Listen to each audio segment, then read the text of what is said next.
안녕하세요. 최첨단 인공지능과 인류의 가장 오래된 역할 중 하나인 영적 리더십이 만나는 지점.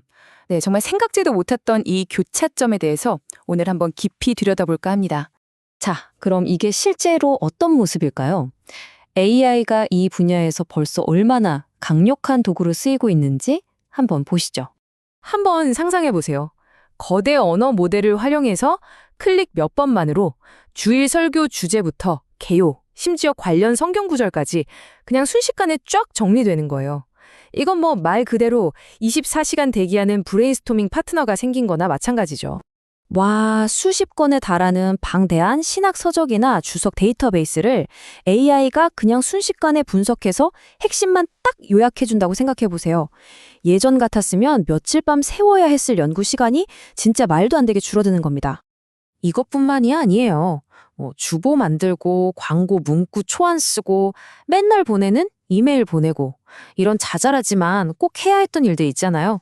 이런 것들도 이제 AI가 알아서 척척 해주는 거죠. 그럼 어떻게 되겠어요? 이런 데서 해방돼서 정말 중요한 일, 사람을 만나고 돌보는 일에 더 많은 시간을 쏟을 수 있게 된 겁니다. 자, 이쯤 되면 와, 이런 생각이 들 수밖에 없죠. 이렇게나 많은 도움을 받는데 이제 이 소명의 길이 훨씬 더 쉬워지는 거 아닌가, 편해지는 거 아닌가 하고요.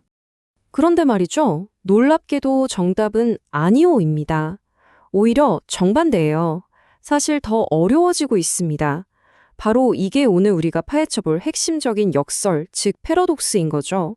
일은 더 쉬워지는데 소명은 더 무거워진다니 이게 대체 무슨 말일까요? 정말 흥미로운 모순 아닌가요? 지금부터 도대체 왜 이런 현상이 나타나는 건지 그 이유를 하나씩 하나씩 파헤쳐 보겠습니다. 여기서 가장 중요한 건요.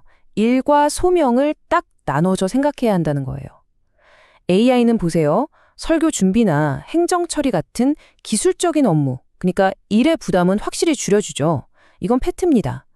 그런데 바로 그 지점에서 역설이 생기는 거예요. 그 기술적인 일들이 사라지니까 오히려 인간의 본질과 직접 맞닿아 있는 소명의 무게는 더 무겁게 느껴지기 시작하는 거죠. 다시 말해서 이런 거예요.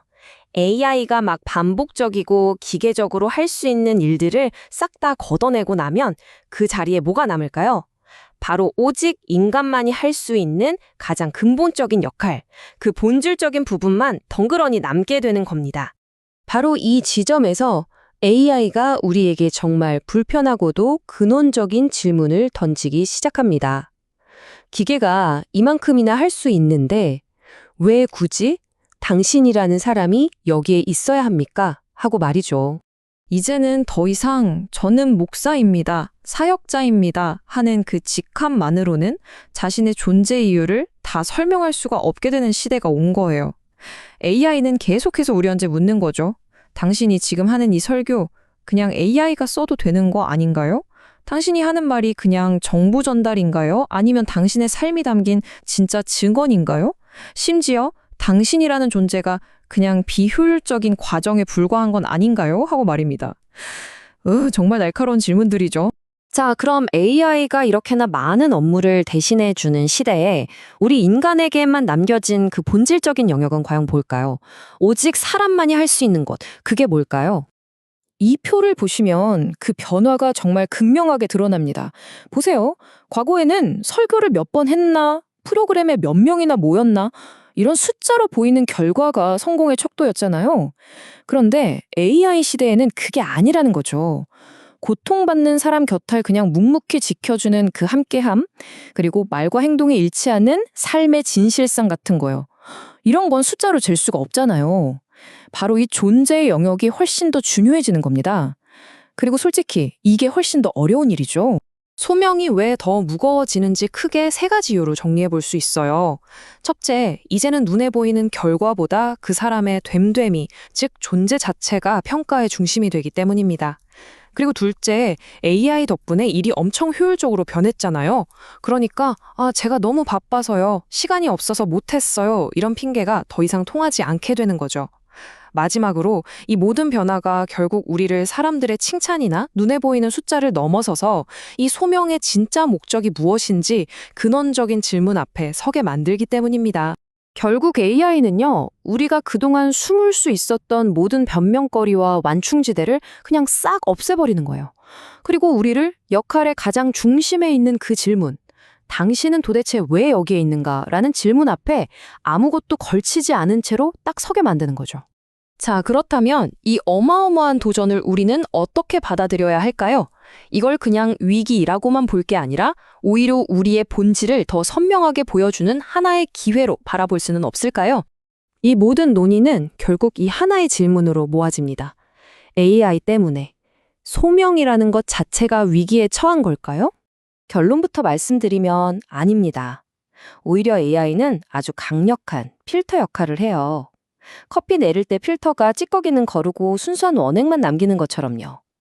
이 AI 필터가 중요하지 않은 격가지 업무들을 싹 걸러내고 소명의 가장 순수한 본질, 그 알맹이만 남겨주는 거죠. 그럼 그 결과는 어떻게 될까요? 딱 두 갈래로 나뉘는 겁니다. 만약 이 일을 그냥 월급 받는 직업으로만 생각했다면 자동화 때문에 그 자리는 점점 줄어들겠죠. 하지만 이걸 정말 내 삶의 소명으로 여긴다면요. 그 역할의 중요성과 가치는 오히려 그 어느 때보다 더 선명하게 빛나게 될 겁니다. 결론은 바로 이겁니다. 이 모든 변화는 소명을 없애거나 파괴하는 게 아니에요. 오히려 불순물을 싹 제거하고 더 순수하게 만드는 일종의 정화 과정이라고 볼 수 있는 거죠. 이 마지막 문장에 오늘 이야기의 모든 것을 담고 있습니다. 소명은 줄어들지 않는다. 다만 더 이상 숨을 수 없게 될 뿐이다. AI 시대에 소명의 크기 자체가 줄어드는 게 아니라는 거죠. 단지 그 소명 뒤에, 바쁘다는 핑계 뒤에 더는 숨을 수가 없게 될 뿐이라는 겁니다. 이 이야기가 비단 영적 리더들에게만 해당하는 건 아닐 거예요. 오늘 이 분석을 마무리하면서 이제 여러분 자신에게 한번 질문을 던져보셨으면 합니다. 지금 이 기술의 발전이 여러분의 일과 삶에서 어떤 비본질적인 것들을 걷어내고 있나요? 그리고 그 결과 오직 당신만이 할 수 있는 가장 본질적이고 인간적인 역할은 무엇이라고 드러내고 있습니까?